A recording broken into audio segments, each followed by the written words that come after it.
দীর্ঘ ২২ বছর পর আবারও ভারত সেরা ইস্টবেঙ্গল। শেষ ২০০৪ সালে ন্যাশনাল ফুটবল লিগ জিতেছিল তারা। এবার আইএসএলে প্রথমবারের মতো খেতাব জিতল লাল হলুদ ব্রিগেড। এদিন ইন্টারকাসির বিরুদ্ধে পিছিয়ে পড়েও শেষ পর্যন্ত ২-১ ব্যবধানে জয় ছিনিয়ে নিল অস্কার বুজোর ছেলেরা। ম্যাচের ১৩ মিনিটের মাথায় আলফ্রেডের গোলে এগিয়ে যায় ইন্টারকাসি। যদিও শুরুতেই ধাক্কা সামলে দ্বিতীয়ার্ধে জ্বলে ওঠে ইস্টবেঙ্গল। একের পর এক আক্রমণ ধেয়ে আসে ইন্টারকাসির গোল বক্সে। বাঁ উইংস ধরে বিপিন সিং এর বাড়ানো ক্রসে ভালো সুযোগ পেয়েও নষ্ট করে নেজেজারি। যদিও শেষ পর্যন্ত ম্যাচের ৪৯ মিনিটে সেই এজেজারির গোলেই সমতায় ফেরে লাল হলুদ ব্রিগেড। ইস্টবেঙ্গলের চলতি মরশুমে সর্বাধিক গোল করে সোনার বুটও জিতলেন তিনি। যদিও এই ম্যাচে জয়ের জন্য মরিয়া অস্কার, শেষ দিকে আক্রমণের ঝাঁজ আরও বাড়াতে একের পর এক ফুটবলারকে তুলে আনেন তিনি, আর তাতেই বাজিমাত।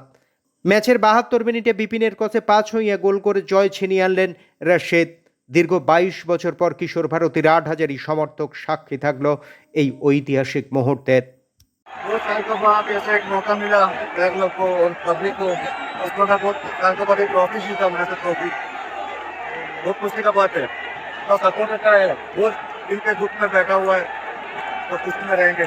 कितने दिन का मतलब इंतजार था इस दिन के लिए? तो ये लास्ट हम लोग लीग जीता था, नेशनल लीग जीता था, उसके बाद मैच टूर्नामेंट लीग जीता हम लोग बहुत साल के बाद।